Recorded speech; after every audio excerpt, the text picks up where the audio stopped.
CD&SAM podcast episode 25 here, and we're getting consistent with these uploads. It's Sam, impressive. this really isn't a podcast. I mean, it's it's kind of a podcast. We're here on Apple Podcast, Spotify, all that. Be on YouTube, but this is gonna be a shorter episode, and we might start doing this a little bit more often. Just kind of gearing the podcast more towards YouTube, and then also centered more around the Pelicans because that's an easy thing for us to talk about. So I mean, still doing occasionally, like these 30-minute episodes like we have been doing. Right. But also maybe you'll see like twice a week we post a 10-minute video talking about the most recent Pels game, maybe if we're just From the we from really the want to talk about it. perspective of a Pels fan, because Yes. me and Sam, we watch most of the Pelicans games, so it's easier for us to just give spontaneous thoughts on it. So we'd like to maybe cater it a little bit more towards YouTube, make this a little bit more of a like a YouTube channel in a sense of having like higher quality on YouTube. Yeah, well, I'll try to We're get we're, that we're gonna done. improve some things because Yeah, after Christmas, all right, this podcast is on the rise, baby, it's on the rise. Yeah, or we're talk gonna show, whatever you want to call we're this. gonna improve. You know what? If you're not constantly improving, you're getting worse. So Yeah, a wise keep man on, once said. we got to keep evolving here. And I mean, like when you look back to like the start of this podcast, we've gotten a lot better. Oh no, for sure. I mean, our first podcast, we had Ryan Gaddy's mom screaming at us. Like, remember? Yeah. No, yeah, that was really fun. I remember the first time, like we were about to like We had click to it, like keep pausing yelled it. at us or something. Yeah. um, But let's just jump into it. Pelicans won an overtime thriller against a top dog in the West in the Phoenix Suns, 129 to 124. This game was powered by CJ McCollum and Zion Williamson. CJ seems like he's gotten his feet under. Had Sam gave us the stat. What was he, 20 for 40 this weekend? 20 of 40 for 47 points, as well as I believe he had 7 assists in both games as well. See, that's the production this team needs out of their point guard. I mean, this team doesn't really have a true point guard. I guess Jose is a true point I'm guard. telling you, man, Dyson Daniels, don't be afraid to bring CJ off the bench. Wow. Wow. I'll tell you, because it's way too much like ISO scoring that we have, or scorers, I should say, in the starting lineup. We bring in a facilitator as well as another defender like Dyson. Like, first of all, defensively, Dyson Daniels has been an absolute beast. You pair him with Herb, that's just a dangerous defensive lineup. And you got Two Z guys and that BI. Yeah. two guys that can guard really 1 through 4 really effectively. And then I think Dyson just caters to Brandon and Zion more. Yeah, I agree. JV kind of struggled tonight. Stat sheet says he pulled down, I think it was 10 rebounds, but we got dominated on the glass tonight. Yeah, a lot of second chance opportunities for Ayton, especially at the start of the second half. Everything seemed to be falling the Suns' way. Yeah, and but Ayton, we can't, like, during this game, we gave Ayton that little push shot from the kind yeah, of free throw line. yeah, And I know what you're talking about. he didn't miss it, man. He did not No, I miss it. mean that's his look. Yeah, he wants to get that shot off from kind of right outside the restricted area. He's not going to post up on you, but he wants to catch the ball at the free throw line and then get into his, maybe he's got to get into a dribble package or he's going to hit a step back midi on you. But he's got a lot of things he can do. Yeah. Nothing, I don't know about you, but for me, nothing frustrates me more than when a team gets an offensive rebound that makes a three. Nothing frustrates me more, man. Yeah, it's a killer in basketball. Yeah, it happened a few times tonight, but our offense was just too powerful, man. I mean, even when we were kind of like getting late in the shot clock, we still got things to go.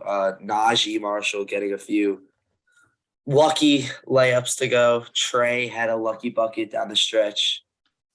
But great teams find ways to win. That's what we did today. definitely. And a large part of that is CJ McCollum. He's a guy that he's not afraid to take the shot. Obviously, he got up 24 of them today.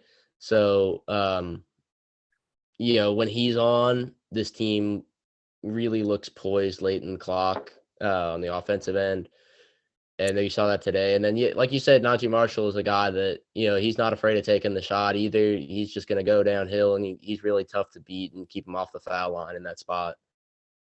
Yeah, and the Pelicans also have one of the best coaching staffs in basketball, from the head coach all the way down to the shot doctor.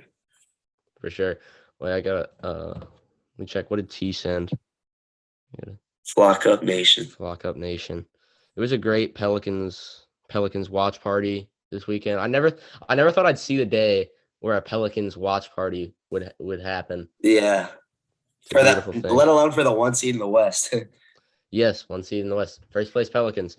All right, my motto all offseason was 55-win Pels, and it's coming to life. It is coming to life. You love to see it. But Pelicans are 1 seed in the West, and I think it'll stay this way. But the West is a little jam-packed. I think it'll fizzle out a little bit, but we can't get complacent, Yeah. In the spirit of talking about Pelicans games on a more individual level, obviously we sweep the Suns this weekend. What worked? What was the big thing to you? So it was Zion Williamson. In the first game, Zion, they really had no match for him. And coming out of the second game, at the beginning, it looked like they kind of found out how to stop him a little bit, but they just definitely didn't. Looked better in the first quarter today against Zion. Yeah. But, once he got his groove, other people like CJ started knocking down shots. Yeah. Obviously you can't leave JV open because, he'll do some things offensively. Yeah, he definitely is. He still has an impact even when he's not playing well. Yeah, so you saw Zion not do too much in the first quarter, at least the first few minutes of the first quarter. Because, we weren't really knocking down shots. And they're like, all right, if they're knocking down shots, we're not going to let Zion beat us. But then they started knocking down shots, and then that led Zion to one-on-ones, and he don't lose them one-on-ones. That's for damn sure. Yeah, and it was a tough time for Zion to get to where he wanted to go because it was a bad weekend for Trey Murphy, right? So normally, when Trey's on, they got to respect his shot from 3-4 feet beyond the arc. That creates a lot more space for him, but you definitely saw them kind of leaving Trey Murphy a little bit more. So he had, even just another defender. The crazy thing about Zion, I've never seen a dude get quadruple teamed and it's just casual. He just finds ways. He finds the little crevices to just lay the ball in the cup. It's unbelievable. One of my favorite moves he had today was a missed shot. Do you remember? It might have been the end of the first half where he runs into a 3-man wall and he faked a pass into the corner and then hit a little step through into a mid range that he missed, but then he got the putback to go. I know exactly what you're talking about. Yes, it was that was just one of those things where I was like, I don't know who.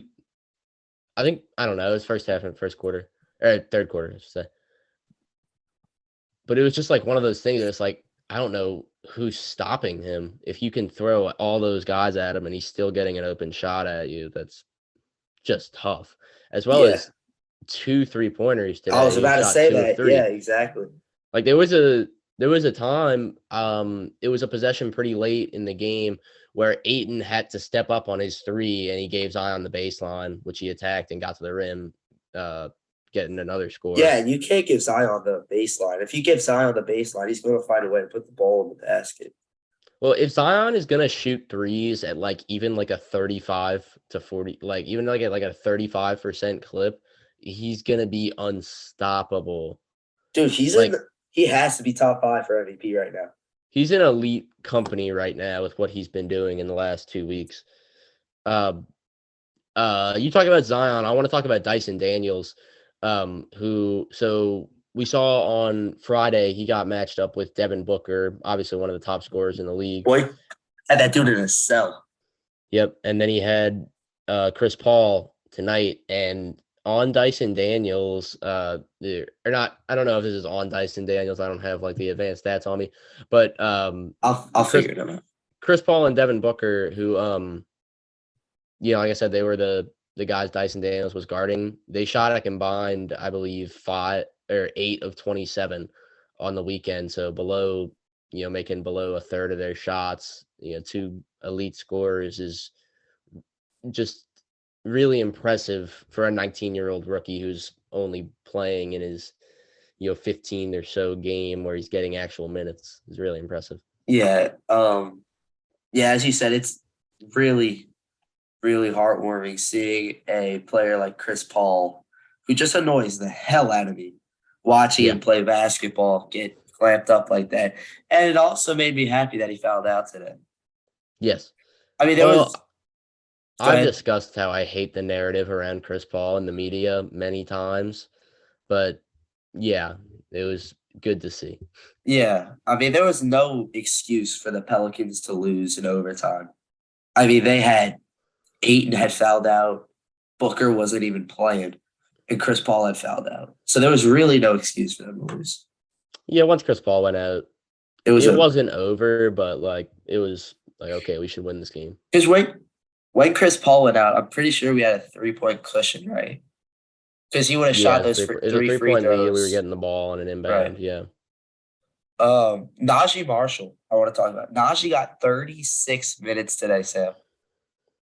He's been a revelation this year for the Pelicans because he's a guy that I've talked about. I've always liked Najee Marshall, like from when he first started getting minutes way back when.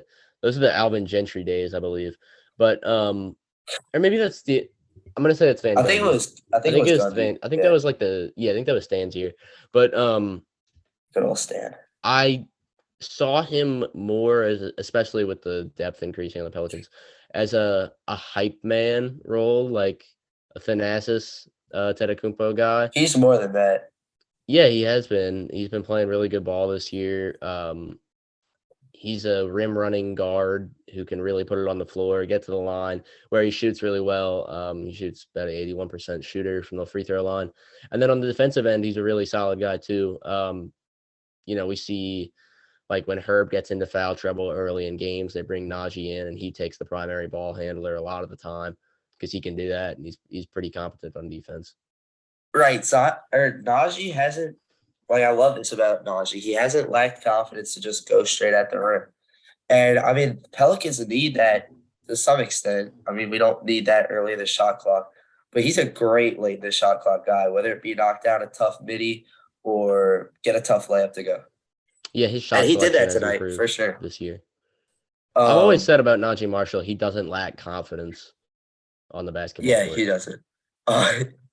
I for 1 minute, I think he got in today.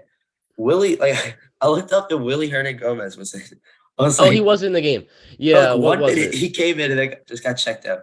No, I remember it too. I remember seeing him come in the game. What was Yeah. it? I think maybe Jonas got like his fourth foul at some point, and then we didn't want to bring Larry in. I don't know. Yeah. Larry did a good job boxing out for the most part today. The Suns did get a fair share of long rebounds, hitting the back iron and bouncing way out. But Larry did put a body on whether it be Jacques Landale or Aiton. I gotta say, But shout out to the Suns role players. Freaking Damian Lee, Jacques Landale, and Torian Craig played a really good couple of games. And I've spoken on this. I don't get pissed off when the role players do well. I'm just like, man, good for them. But dude, so Jacques as Landale probably missed 3 just gimme points. okay, there was a stretch. Oh yeah, where he missed like 3 straight layups. There was Yes. also a stretch in the fourth quarter where the Suns, I kid you not, I counted, they missed 5 straight threes where I swear there was no one within like 5 feet of them. You know Pelicans what I'm did talking that about? too. Jose missed 3 wide open But it threes. was like 5 straight possessions Yeah, or yeah, yeah. shots where it was like Mikhail Bridges and Torrey Torrey Craig. Craig just Yeah. open looks Dude, where I they mess with missed. Torrey Craig. I don't know why. I just mess with Torrey Craig. Yeah, he doesn't annoy me. He just, like, I don't know. He does, the way he plays doesn't piss me off. Most people piss Um, me off. Dario Saric, thank you for having one of the worst games ever. I know. Shout out to Dario Saric for starting in the lineup today. It was a great thing. Yeah. The coaching staff though, Sam, I feel like the rotations are like Like, it really doesn't get much better than this. It'll be interesting though to see what they do with people such as Najee and Dyson when Herndon BI comes back. But hey, we don't got to worry about that right now. No, we don't. The biggest coaching evolution has been on the defensive end. Last year we were 19th, I believe, in defensive rating. This year we're third. That's a coaching thing. That's having a second year coach that kind of is more acclimated to his players, getting more acclimated even to his own system. So that's been to me the biggest coaching level up this year. Yeah, I think it's fair to say Willie Green would be in top 5 for Coach of the Year right now.